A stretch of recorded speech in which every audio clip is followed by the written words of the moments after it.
नमस्कार. चला आज एका अद्भुत प्रवासाला सुरुवात करूया. हा प्रवास आहे एका आवाजाच्या लहरीचा. म्हणजे बाहेरच्या जगातला आवाज आपल्या मेंदूपर्यंत एक सिग्नल म्हणून कसा पोहोचतो याची ही गोष्ट आहे. आपण मानवी कानाची अविश्वसनीय रचना समजून घेणार आहोत. पण हा सगळा प्रकार घडतो तरी कसा? आपण जे ऐकतो त्याचा नेमका अर्थ काय? चला तर मग या अगदी मूलभूत प्रश्नाचं उत्तर शोधूया आणि यामागचं सगळं रहस्य उलगडून पाहूया. आपल्याला वाटतं की कानाचं काम फक्त ऐकण्याचं आहे, पण तसं नाहीये. आपल्या कानावर दोन मोठ्या जबाबदाऱ्या आहेत. एक तर ऐकणं, जे आपल्याला माहीतच आहे, आणि दुसरी तितकीच महत्त्वाची, ती म्हणजे आपल्या शरीराचा तोल सांभाळणं. हो, अगदी बरोबर. आपला कानच शरीराचा बॅलन्स राखतो. चला तर मग या प्रवासाच्या पहिल्या भागाकडे वळूया. बाह्य कान. याचं मुख्य काम आहे आजूबाजूच्या ध्वनिलहरींना गोळा करणं. पाहूया हे कसं होतं ते. तर आपला बाह्य कान 3 मुख्य घटकांनी बनलेला आहे. पहिला म्हणजे कर्णपल्लव, जो आपल्याला बाहेरून दिसतो. दुसरा आहे कर्णमार्ग, एक लहानशा बोगद्यासारखा रस्ता. आणि तिसरा, जो खूप महत्त्वाचा आहे, तो म्हणजे कर्णपटल, ज्याला आपण सोप्या भाषेत कानाचा पडदा असं म्हणतो. कर्णपल्लव म्हणजे कानाचा तो भाग जो आपल्याला दिसतो.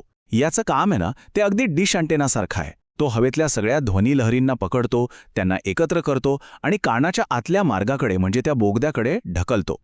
आता या गोळा झालेल्या ध्वनिलहरी कर्णमार्गातून प्रवास करतात आणि थेट कर्णपटलावर आदळतात. हा कानाचा पडदा एक अतिशय नाजूक आणि पातळ असतो आणि या लहरींमुळे तो व्हायब्रेट व्हायला म्हणजे कंप पावू लागतो. आणि खरं सांगायचं तर इथूनच खरा खेळ सुरू होतो. आता आपण दुसऱ्या भागात आलो आहोत, मध्यम कान. हे एक असं ठिकाण आहे जिथे ती हलकीशी कंपने अनेक पटींनी मोठी आणि शक्तिशाली बनतात. मध्यम कानामध्ये दोन गोष्टी खूप महत्त्वाच्या आहेत. एक म्हणजे श्रवण अस्थिका, जी आपल्या शरीरातली 3 सर्वात लहान हाडं आहेत, आणि दुसरी म्हणजे युस्टेशियन नलिका, जिचं काम खूपच वेगळं आणि इंटरेस्टिंग आहे. आणि ही आहेत ती हाडं, मॅलियस, इनकस आणि स्टेप्स. विचार करा, आपल्या पूर्ण शरीरातली सगळ्यात लहान हाडं इथे कानाच्या आत आहेत. ती एका साखळीसारखी एकमेकांना जोडलेली असतात. जेव्हा कानाचा पडदा कंप पावतो तेव्हा तो मॅलियसला धक्का देतो, मग मॅलियस इनकसला हलवतो आणि इनकस स्टेप्सला. या चेन रिॲक्शनमुळे ती छोटीशी कंपने खूप मोठी आणि शक्तिशाली होतात. जणू काही ही एक नैसर्गिक अँप्लिफायर सिस्टमच आहे. आता वळूया ह्युस्टेशियन नलिकेकडे. ही एक छोटीशी ट्यूब आहे जी मध्यम कानाला थेट आपल्या घशाशी जोडते. कधी विमानात किंवा घाटात प्रवास करताना कान जड झाल्यासारखं किंवा बंद झाल्यासारखं वाटलंय का? ते याच नलिकेमुळे होतं. या नलिकेचं मुख्य आणि सगळ्यात महत्त्वाचं काम आहे कानाच्या पडद्याच्या दोन्ही बाजूंनी हवेचा दाब सारखा ठेवणं. सोप्या भाषेत सांगायचं तर ती हवेचा दाब समतोल ठेवते, ज्यामुळे आपला कान आणि त्याचा पडदा व्यवस्थित काम करू शकतो. आणि आता आपण या प्रवासाच्या शेवटच्या आणि सगळ्यात रहस्यमय टप्प्यात आलो आहोत. भाग 3, अंतःकान. इथेच त्या कंपनांचं रूपांतर संदेशात होतं आणि शरीराचा तोलही सांभाळला जातो. अंतःकानामध्ये कॉक्लिया, अर्धवर्तुळाकार नलिका, वेस्टिब्यूल आणि श्रवण मज्जातंतू असे काही महत्त्वाचे भाग आहेत.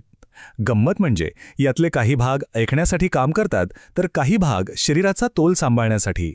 म्हणजे बघा, अंतःकान एकाच वेळी 2 महत्त्वाची कामं करतो. एकीकडे गुगलगाईच्या शंखासारखा दिसणारा कॉक्लिया त्या ध्वनिकंपनांना थेट एका विद्युत संदेशात म्हणजे नर्व्ह सिग्नलमध्ये बदलतो. आणि दुसरीकडे अर्धवर्तुळाकार नलिका आपल्या डोक्याच्या हालचालींवर लक्ष ठेवून शरीराचा तोल सांभाळायला मदत करतात. एकदा का कॉक्लियामध्ये हा विद्युत संदेश तयार झाला की तो श्रवण मज्जातंतूद्वारे उचलला जातो.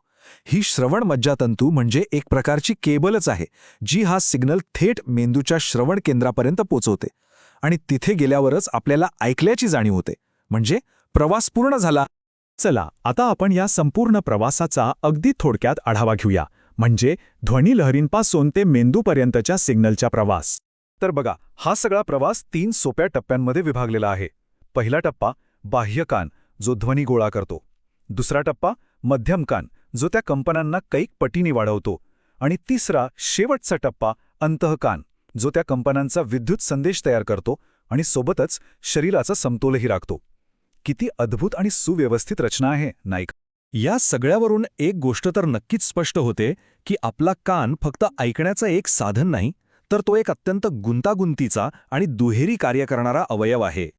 त्यामुळे हा विचार नक्कीच करायला हवा की ऐकणं आणि शरीराचा तोल सांभाळणं या दोन्ही गोष्टींचा आपल्या प्रत्येक दिवसाच्या, प्रत्येक क्षणाच्या अनुभवावर नेमका कसा परिणाम होत असेल.